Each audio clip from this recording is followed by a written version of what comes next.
국민의힘이 여야 정당 가운데 마지막으로 소속 의원 부동산 전수조사를 위해서 관련 서류를 국민권익위원회에 제출했습니다. 뉴스가 있는 저녁에서는 앞서 조사 결과 나온 더불어민주당 의원 중에서 우상호 의원을 취재 보도해드렸죠. 이번에는 전체 국회의원 중에서 가장 넓은 농지를 갖고 있다는 국민의힘 한무경 의원을 취재했습니다. 자, 양시창 기자가 나와 있습니다. 어서 오십시오. 네, 안녕하세요. 강원도에 땅을 많이 갖고 있다고 하던데 그 땅에 갔다 온 거죠? 네, 그렇습니다. 한 의원이 소유한 농지는 강원도 평창군 박림리 일대에 있는데요. 박림면 읍내에서 차로 한 6분 정도 거리에 있습니다. 현장에 가보니 그 해당 토지로 향하는 길이 딱 하나 있는데 철문으로 막아놨습니다. 그래서 공중에서 촬영을 했는데요. 철문에서부터 시작해서 길을 따라 나뉜 골짜기 양쪽이 대부분 한 의원 소유 땅이라고 보시면 됩니다. 쭉 들어가다 보면 작은 정자도 하나가 보이고 또 농막으로 보이는 건축물도 있습니다. 또 골짜기 한 가운데는 밭을 경작한 흔적도 있습니다. 한 의원 소유의 평창 땅은 전체 면적이 11만 4천 제곱미터가 넘습니다. 축구장 16개를 합친 면적입니다. 지목은 전부 그러니까 농지고요. 국회의원 중 농지 소유 면적 단연 1위입니다. 그러니까 2위인 박덕흠 의원 농지가 3만 5천 제곱미터 정도니까 압도적으로 큰 농지를 소유하고 있다고 볼 수 있습니다. 축구장 16개 면적이면 그것을 농사를 직접 짓는다 그러면 엄청난 사람들을 데리고 지었어야 될 것 같은데 그게 제일 궁금하네요. 농사를 지었나요? 네, 먼저 지역 주민들을 제가 만나봤는데 한번 직접 들어보시겠습니다. 자주 오시나요? 뭘 자주 안 와요. 1년에 뭐 한 서너 번 오나 뭐. 저기서 좀 농사도 짓고 하시나요? 어떻습니까? 나안 가면 모르겠는데 뭐 농사 지으려 그런다고 그러대. 땅이 굉장히 넓다 그러던데. 그러고 그래서 그게 올해 박상 한 500만 평 될 거? 한 의원은 이 농지를 2004년부터 2006년 사이에 집중적으로 사들였습니다. 하지만 영상에서 보셨듯이 농사 흔적이 있는 면적은 극히 일부분인데요. 때문에 농지법 위반이 아니냐는 의혹이 이전부터 이미 제기돼 왔습니다.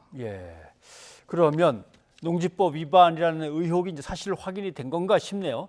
평창군청은 의혹이 제기됐을 때 조사를 바로 하겠다고 했었거든요. 네, 평창군청에서 조사를 해서 결과를 통보했는데 그게 지난달 25일이었습니다. 앞서 농지법 위반 의혹이 제기되자 군청에서 한 의원 농지를 현장 조사를 한 거고요. 조사 결과 한 의원이 농지법을 위반했다고 최종 결론 내렸습니다. 위반 내용은 쉽게 말해서 실제로는 농사를 짓지 않았다는 겁니다. 많이 아시는 것처럼 이 농지법의 가장 큰 원칙은 바로 경자유전이죠. 그렇죠. 실제 농사를 지을 사람이 밭을 경작해야 한다, 밭을 소유해야 한다는 뜻입니다. 하지만 앞서 말씀드린 대로 한 의원이 소유한 농지는 11만 4천 제곱미터가 넘는데 한 의원이 실제로 경작했다고 군청에서 인정한 면적은 4,800제곱미터에 불과합니다. 그러니까 한 의원 소유 농지 면적 전체의 한 5%도 안 되는 면적이거든요. 뒤집어 말하면 95%, 그러니까 10만 9천여 제곱미터는 농사를 짓지 않았다는 결론입니다. 한 의원은 처분을 받기 전에 이 군청에서 주관하는 청문회에 직접 응해서 실제로 농사를 지었다고 소명하기도 했는데요. 군청 관계자의 이야기를 들어보시겠습니다.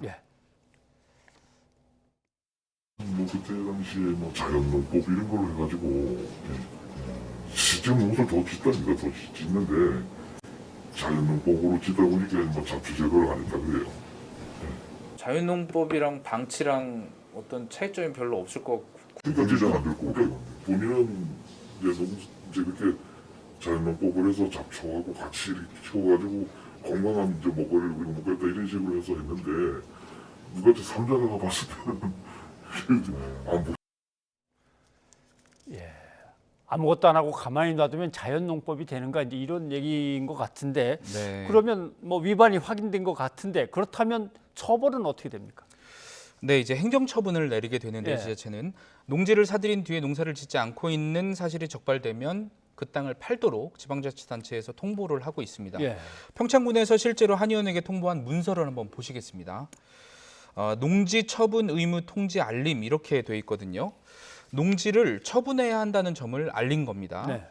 하지만 이 처분 명령을 유예할 수도 있습니다. 다시 성실하게 경작하겠다는 농업 계획서를 내고 농사를 지으면 3년 동안 지켜보면서 기회를 주는 겁니다. 지금 문서가 나가고 있는데요.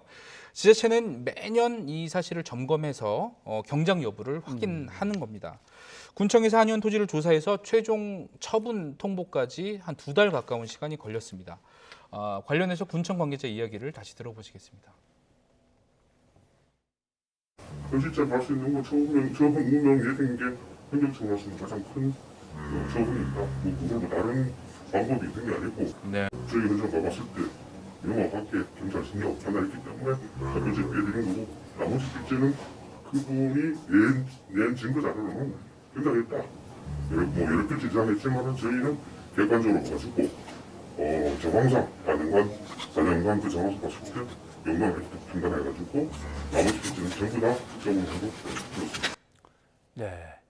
실제로 농사를 지은 게 확인된 거는 빼드리지만 나머지는 처분하시라 이런 얘기가 되는 것 같습니다. 네, 그렇습니다. 그러면 문제는 한의원은 도대체 뭐라고 하는가 만나봤나요? 네, 오늘 제가 한의원을 어렵게 만나고 왔습니다. 한의원도 이 땅의 처리를 놓고 굉장히 깊게 고심한 것으로 보였는데요. 한의원 유이저 팀의 취재가 시작되자 결국 평창 논지 전체를 팔겠다고 밝혔습니다. 직접 들어보시겠습니다.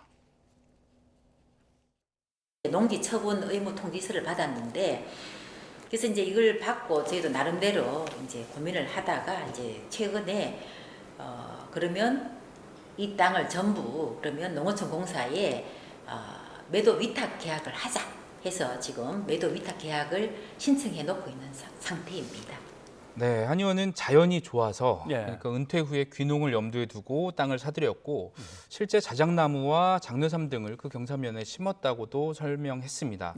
또 국회의원이 된 뒤에는 농어촌공사에 위탁 경영을 신청했는데 농작물 경작 부적합 판정을 받은 토지로 판정이 나왔다고 또 항변을 하기도 했습니다. 이 부분도 직접 들어보시겠습니다. 여기는 농사를 지을 곳이 아니다. 농지 형상도 없고 그리고 실제로 이게 임야로 보이지 농지로는 볼 수가 없기 때문에 이 수탁이 불가능하다는 통지서를 받았어요. 네, 이 한의원이 이제 토지 매도 결정을 한 것은 당장 다음 주부터 시작될 것으로 보이는 이 권익위의 토지 전수 조사도 고려한 것으로 보입니다. 이미 농지법 위반 사례로 지자체에 적발된 만큼 이 권익위 조사도 피해가기 어려울 수 있거든요. 이 한의원의 토지 처분이 국민의힘 다른 의원들에게 또 어떤 영향을 미칠지 지켜봐야겠습니다. 일단 취재가 시작된 뒤이기는 합니다만은 모두 처리하겠다, 깨끗하게 정리를 하겠다라고 한 걸로 봐서는 아마 저런 결단들이 다른 국회의원들한테도 좀 전파가 됐으면 좋겠네요. 양 시청 기자 수고하셨습니다.